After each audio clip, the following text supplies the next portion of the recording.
Think about it. I wonder what Oprah's doing. How's she doing? I am living the dream. And I want you to live the dream, because I'm not living the dream because I'm special. I'm living the dream because I was obedient to the call of the dream. So I want you to leave here today thinking about what is the dream for you. What is God's dream for you? What does the Creator's dream hold? So I was going to be the surprise, and now I am surprised having to speak to all of you myself. But I feel a sense of joy about it, because from the time I landed last night and hit the elevator, it's like the best family reunion you ever had, with all of the relatives you didn't know you had, and a lot of the relatives you really, really, really like. That's what the Essence Festival feels like to me. And so just for a few moments on the empowerment stage, I wanted to leave you with hopefully some words of empowerment, because often when I'm introduced, people say things like how many awards I've gotten, a lot of them, thank you very much. And they say how many years I did the Oprah show and all the accomplishments that go on people's lists. But because this is an empowerment stage, I want to leave you hopefully with something that you can take home that not only empowers, but emboldens you to live the life that God intended. Because this is what people don't know, because you can't tell everybody. I am who I am, one black woman, my hand in God's hand, trusting in that word, because that word never failed me. And I got to where I am, and I stand as I am, as Maya Angelou often says, and often said, and says in her poem to our grandmothers, every time you see me, I come as one, but I stand as 10,000. Every time you see me, I come as one, but I stand as 10,000. So it's just not me standing up here. It's my mother, my grandmother, her mother, the mother before her, her grandfather, every uncle who prayed, every sister who cried, every aunt who sacrificed, those whose names made the history books, those whose names never could make the history books, who allowed me to come as one and stand as 10,000.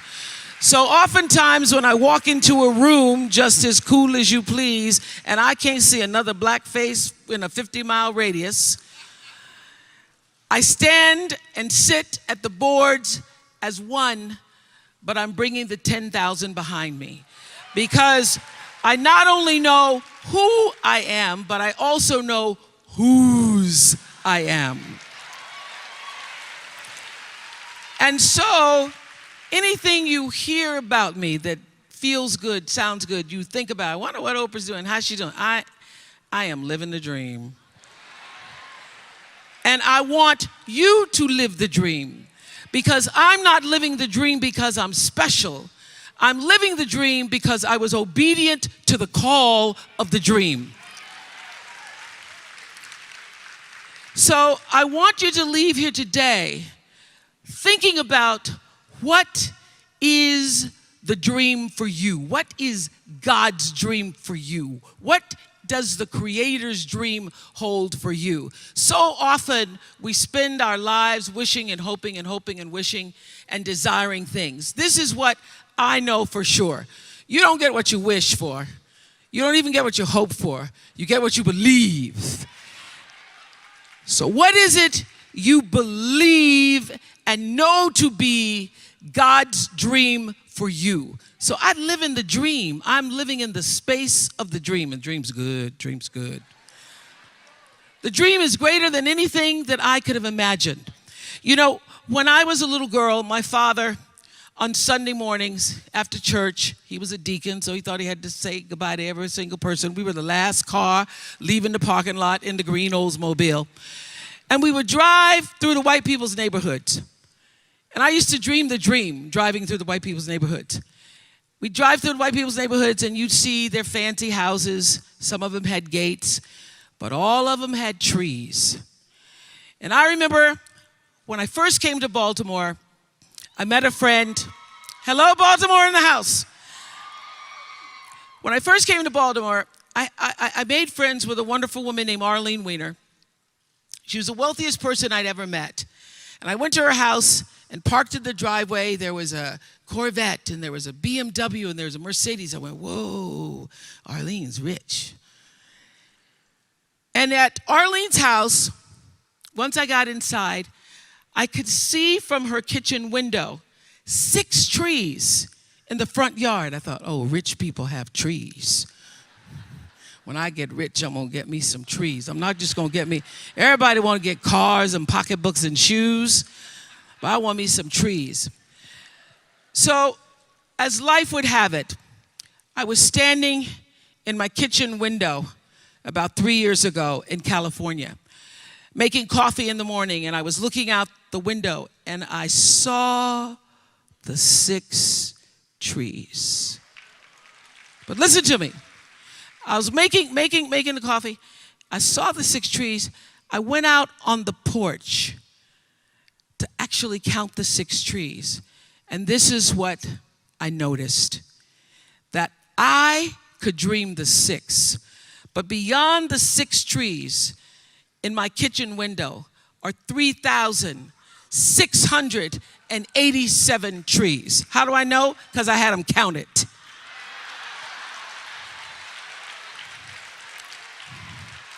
I had them counted. So I said, I want to know how many trees out there. I dreamed the 6. That's as much as my small mind and my imagination could hold for myself. I dreamed the 6, but God can see beyond the 6. Can see beyond the 6 because there was a bigger dream for me. And I'm here to tell you there is a bigger dream for you, Essence. There's a bigger dream. And so the key, the secret, the magic is to surrender to God's dream for you. To quit fighting against and pushing against and disallowing against and resisting against and trying to tell the Creator, the universal forces, divine intelligence, what you are supposed to do, and get still and know for sure what His dream, the dream, is for you. Now, when I was about 8 years old, I grew up in the church, and I was going to one of those Women's Day, you know how we have church all day long. I've been to Sunday school, and then and then afternoon they were having a women's tea from the women's board, and they were having a tea, and the little girl that was supposed to be there to do a recitation had gotten ill. And so they said to my stepmother, we need a little girl, can Oprah come back and do a recitation this afternoon? My stepmother said, yeah, I'll have her back here this afternoon. So this, church ain't over to 1:30. So by 4 o'clock, I had gone home and learned to recite Invictus by William Ernest Henley. Now, it starts out of the night that covers me, black as a pit from pole to pole, I thank whatever gods may be for my unconquerable soul. I was reciting it and doing the pit from pole to pole. I didn't know what I was saying. But at the end of the poem, there's the stanza that says, it matters not how straight the gate, how charged with punishment the scroll. I am the master of my fate. I am the captain of my soul. Now, my little 8-year-old brain didn't really fully understand the power and depth of those words, but they sounded good enough for me to write them down and put them on my mirror. And those words, I am the master of my fate. I am the captain of my soul, became a mantra for me. What it said is, I am responsible for the choices that I make in my life.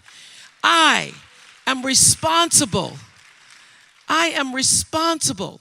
So obviously, I grew up and was better able to articulate what those words really mean. And I discovered in physics class, those of you who remember physics, the third law of motion. You remember what that is? The third law of motion in physics says, for every action, it's called Newton's law, and it says for every action, there is an equal and opposite reaction. So what does that mean? That means everything that you are putting out into the world, every action, bam, there is an equal and opposite reaction. It means no matter what you do, the energy of what you do, what you say, and most important, the energy of who you are is going out into the world, into your home, into your relationships, and that energy is always coming back to you. You are responsible for the energy that you are pulling out into the world, because that very energy, bam, is coming right back to you every single time, whether you believe it or not, because it is law. It is law. It is law that what you put out into the world is coming back. Now, in our country and many countries all over the world, they call this the golden rule. They say, do unto others as you would have them do unto you. The truth is, whatever you do is already done. The truth is, so when I learned this, that I am the person who gets to control what comes back to me based upon what I'm putting out. Miss Seeley tried to tell y'all in The Color Purple.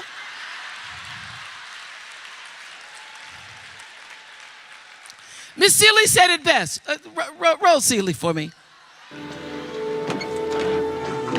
Knock you up on.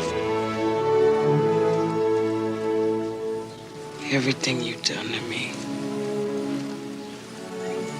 already done to you.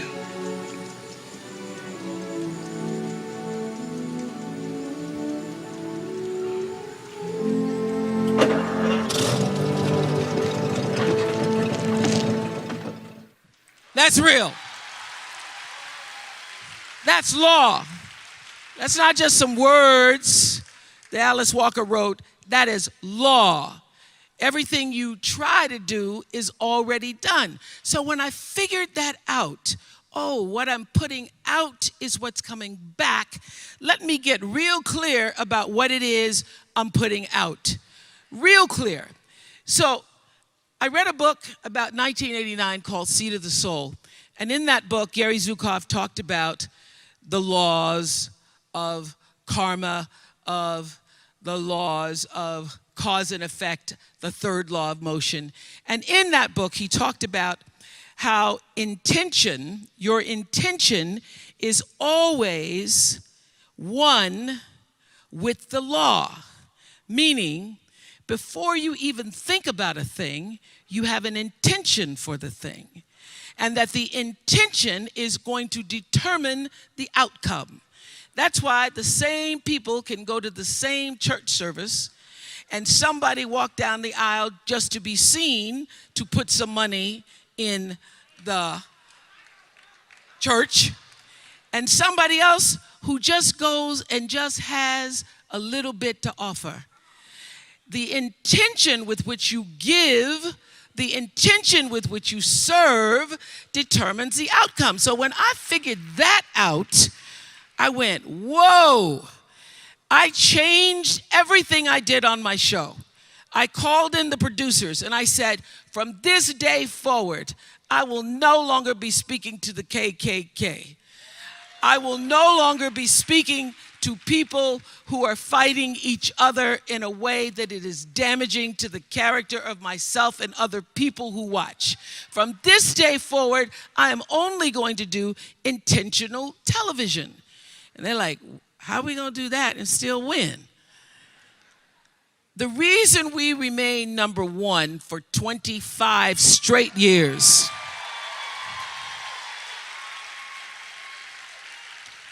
is because every single day I would have a pre-show meeting and have the producers come in and state to me, what is your intention?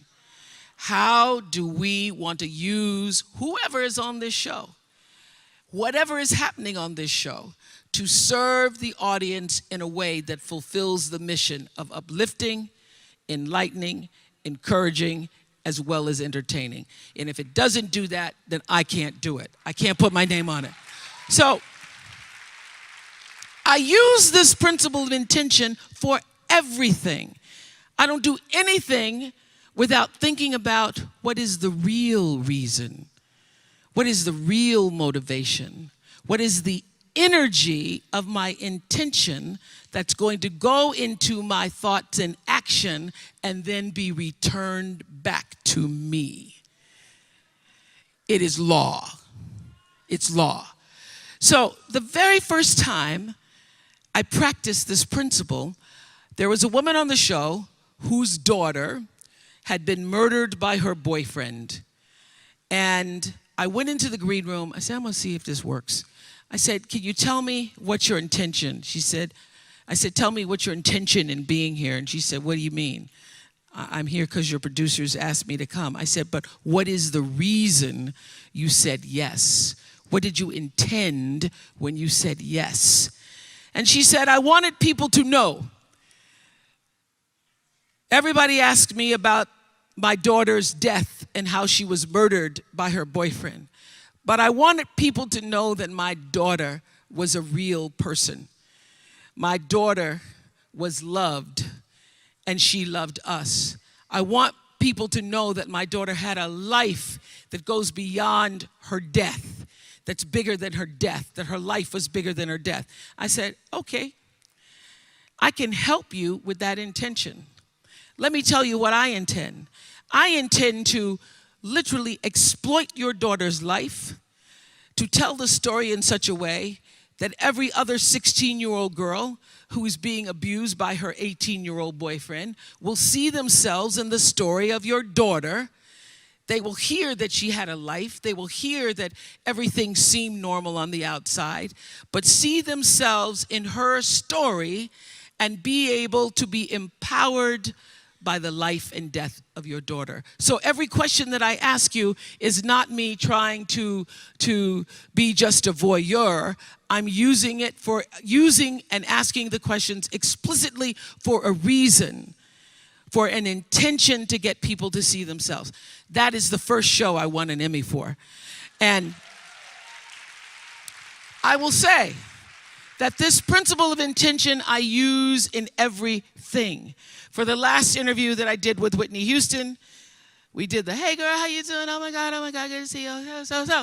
Then I say, turn the cameras off. I say, Whitney, tell me, what is your intention? Why are you doing this interview? Why did you want to sit with me? What is it you want to happen at the end of these 2 hours? Tell me what it is you want, because I control the mic and I can make sure that happens. And I've used that principle for every area of my life.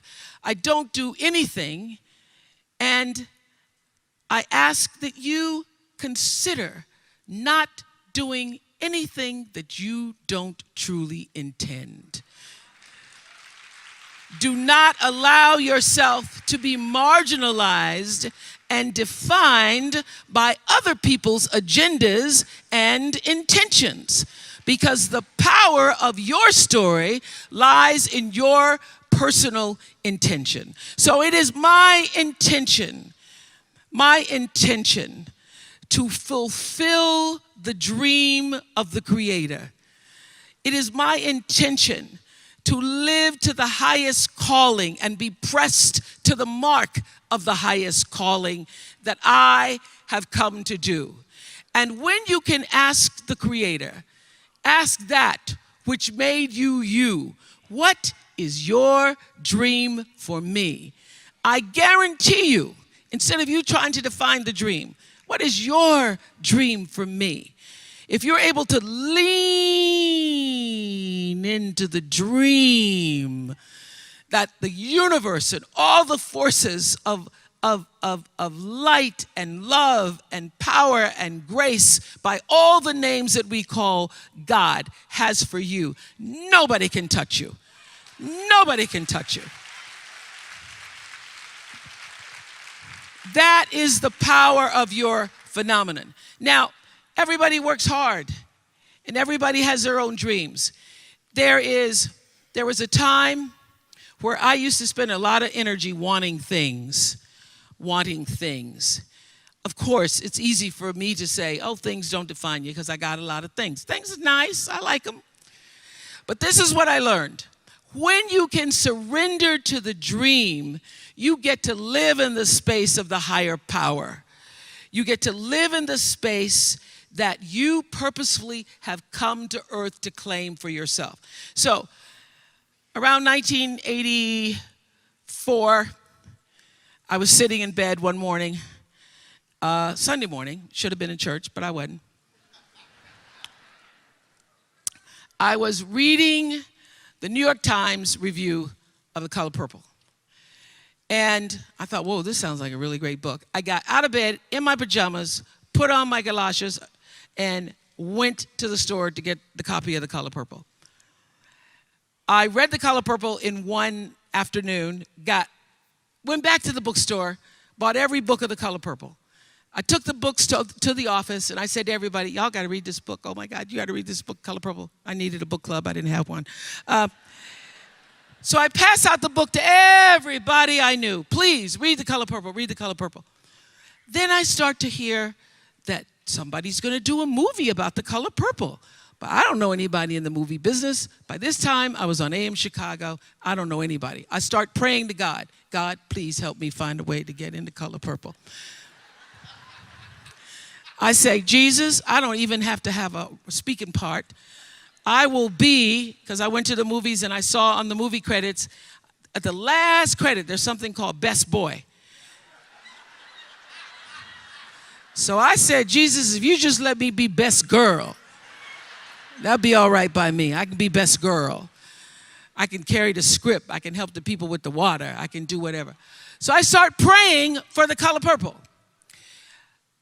As divine law would have it, Quincy Jones comes to Chicago, and he is in Chicago for 1/2 of a day because somebody has filed a suit against Michael Jackson claiming that Billie Jean was their lover and that's not his song. So Quincy had taken the red eye to Chicago.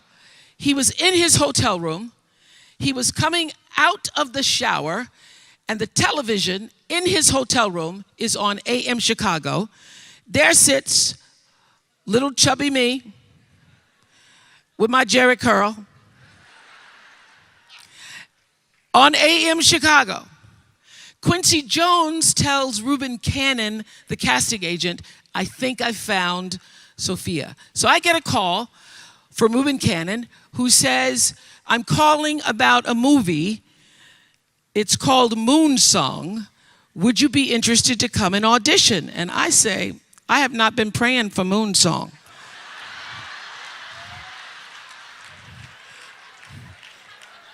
No. I have not been praying for Moon Song. I've been praying for The Color Purple. He said, well, I think you should come and audition. So I go to audition.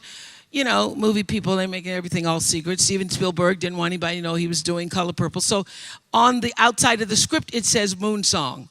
But I know all the words by heart. So when I open the script, I know this is The Color Purple, Jesus. This is The Color Purple. Yes. So I auditioned for The Color Purple. I can't even believe it. They don't just want me to be the water girl or the best girl. They are asking me, do I want a part in the movie? Oh, I'm thinking prayer. Prayer works. Prayer works. But listen to this. 3 months pass. 3 months is a long time. I auditioned in February, March, April, May comes. I haven't heard anything. So I call Reuben Cannon. I say, Mr. Cannon, I'm sorry, sir, I haven't heard anything. I expected to hear something by now. And Reuben Cannon, African-American man, says to me, you don't call me, I call you. And I didn't call you. Do you understand that I have real actresses who have auditioned for this part? Real actresses. And he tells me who just left his office. And I went, well, okay, I'm not getting that part. So I hang up the phone and I start crying. I can't believe that God has played this trick on me. I think, this is a trick. So I decide that this is because the fat has finally caught up with me. The fat has finally caught up with me, and now I must get rid of the fat in 2 weeks. I am going to go to a fat farm, and I'm going to lose 25 pounds. I'm going to drink a lot of green juice. I'm going to have some cleanses and colonics. So I also was trying to make peace with it. I said, God, I don't understand. I thought it was for me. You ever had that talk with God? I thought it was for me. I thought it was for me. God, you let me audition with somebody named Harpo.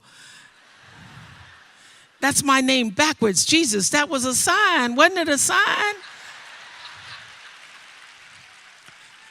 And then 3 months pass, and then Reuben Cannon says, real actresses have just left his office. So I start to pray on the track. I'm out on the track at the fat farm, and I am running around at the track at the fat farm. It starts to rain. Y'all know how that is. But I don't even care, because I am praying to God to help me to let it go. Help me let it go, because now I've become obsessed with it and it's now controlling my life. I start praying, running around the track.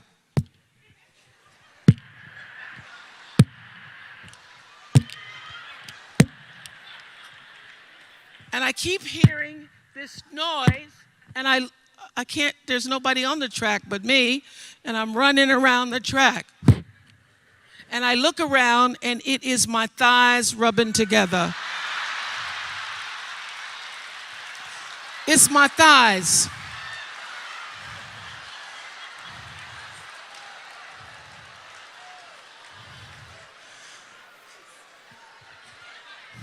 My thighs are rubbing together, causing this thunderous sound. There's nobody on the track. So then I really start to cry. Oh, Lord, help me. Help me let it go. Help me let it go. Help me let it go, God. Help me let it go. And you ever did this prayer where you say, okay, Lord, okay, I'm going to let it go. Then you get up and you go, well, I think I still got a little bit of it. I did. Help me let it go, but I am not going to be able to see the other actress in my part. I won't be able to see it. Won't be able to see Color Purple. Just can't never see it the rest of my life. I won't be able to see it. So then I started, I don't know where it came from. I surrender all. I surrender all. All to thee, my blessed Savior, I surrender all. I sang and I cried. I sang and I cried and I prayed some more until I could reach the point where not only will I be able to go to the movie, but I can bless the other actress. I can bless her. I can say, I bless you. I bless you. I bless you with this. I surrender all. I surrender all. All to thee, my blessed Savior. I surrender all. And I tell you, in my greatest testimony that the instant I laid that thing down,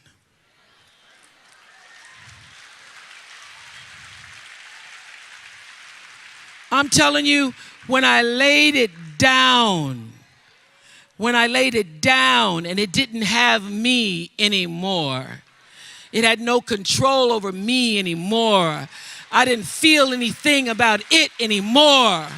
When I let it go,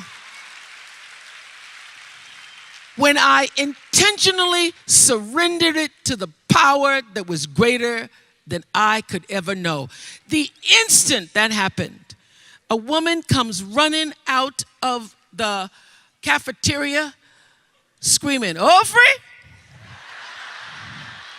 Is your name Winfrey?" For 10 years, nobody could pronounce my name. I said, "Yes." She said, "Somebody's on the telephone for you. He said his name's Spielberg." I get to the phone. He says, "I hear you're at a fat farm." I said, "No, sir."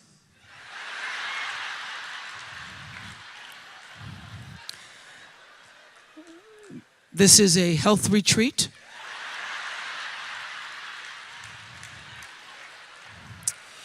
He says, "I'd like to see you in my office in California tomorrow." This was in Wisconsin. "I'd like to see you in my office. And if you lose a pound, you could lose this part."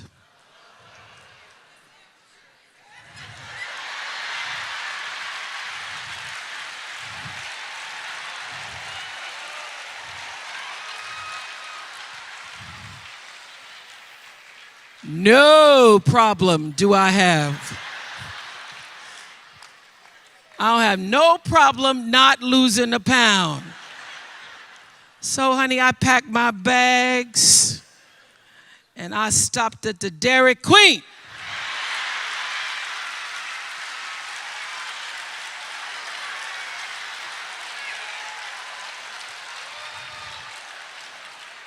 I got 3 scoops just in case I'd lost half a pound. And the next day, I was in Steven Spielberg's office and he said, "You're hired. You're hired."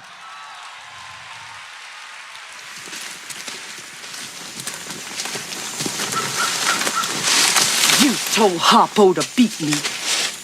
All my life I had to fight. I had to fight my daddy. I had to fight my uncles. I had to fight my brothers. Girl, child ain't safe in the family men's. But I ain't never thought I had to fight in my own house. I loves Harpo. God knows I do. But I kill him dead before I let him beat me. You want a dead son-in-law, Miss Celie? You keep on advising him like you do. This life be over soon. Heaven lasts always. Girl, you ought to bash Mr.'s head open and think about heaven later.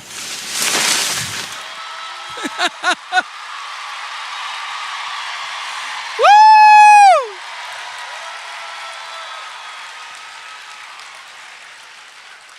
The Color Purple was a life-changing event for me because it taught me that you can dream the dream and that God can have a bigger dream. But most importantly, it taught me the power of surrender.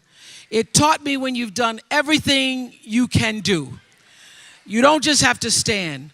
When you've prayed and cried and stood and tried some more and sacrificed and wanted and dreamed and held on and believed and got turned down and turned back and turned around, it taught me that when you've done everything you can do, surrender all.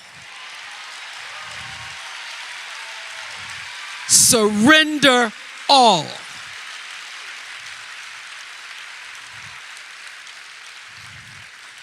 Because there's a bigger dream. There's a bigger dream waiting for you, just waiting for you to step into it. To step into it. Your life is big. Your life is huge. And we spend so much time wanting to be in somebody else's life. And you don't get honored, you don't get revered, you don't get celebrating, wanting what somebody else has, because that which created you, divine intelligence that dreamed you from before your ancestors ever knew they would become your ancestors, that which dreamed the seed of you, wants you to know how special, how wondrous, how mysterious, how complex, how glorious, how phenomenal you are. And you get no credit messing in somebody else's territory or trying to have power over something you have no control. Another one of my favorite teachings is The Wizard of Oz. When the Wicked Witch of the West says, go away from here because you don't have any power here, you have no power in any territory other than your own. Oh, but you are the master of that. You get to be the master of your own fate. You get to be the captain of your own soul. And if you just manage that, if you just took care of your territory, oh, the glorious, glorious, glorious, wondrous, wondrous opportunities and possibilities that are waiting for you. So the question is, what are you resisting? What are you pushing against? What are you not allowing? What are you blocking because you have this idea of who and what you're supposed to be, instead of leaning into the dream that's already been created and waiting for you. It's waiting for you. And the second, it's an instant thing. It's a shift in the way you see yourself and the power from which you have come. So, I went through some tough times after I left the Oprah show. I made a conscious decision that I did not want to be sitting on TV with the Oprah show and y'all saying, she should have left that show. That show was really good 2 years ago. I made a conscious decision that when I felt I had said all that I could say and the audience had heard it, that I would move on and that I would not spend my life regretting or trying to hold on to what used to be or hold on to what I had. So I dreamed this dream of starting a network. And in the beginning, it was a struggle. It was a struggle because honest to goodness, I did not know what I was doing. I was trying to figure it out. I thought that the Oprah show audience would follow us to OWN, and then I realized y'all didn't have cable.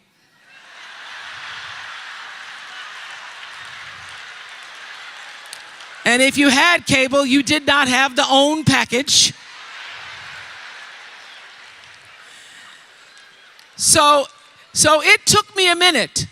And unlike most people who you get to have your mistakes in private, something doesn't go right in your life, you get to sulk about it in private. If I make a mistake, it's on the CNN crawl or the CNN news. So when I was in the climb and there were so many wonderful owners, I see Churl Action Jackson here. There were so many wonderful owners, people who said, oh, we're going to stand with you. We're going to stand by you. Thank you, Roland Martin. There were so many people who said, listen, we believe that this can happen. So I dreamed the dream along with Tyler Perry, who was my friend, who came to me and said, Tyler said, I'm going to help you out because Tyler can go home and write a script and direct it, produce it, and shoot it, and do it for less money than anybody in Hollywood. So we started with the foundation of have and have nots.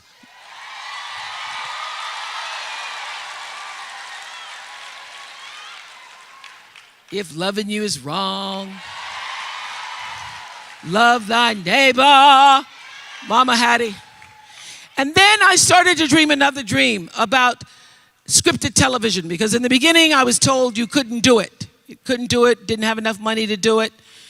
And I dreamed the dream I read Proverbs 11:28 that says, those who trust in their riches will fall, but the righteous will rise and thrive like a green leaf.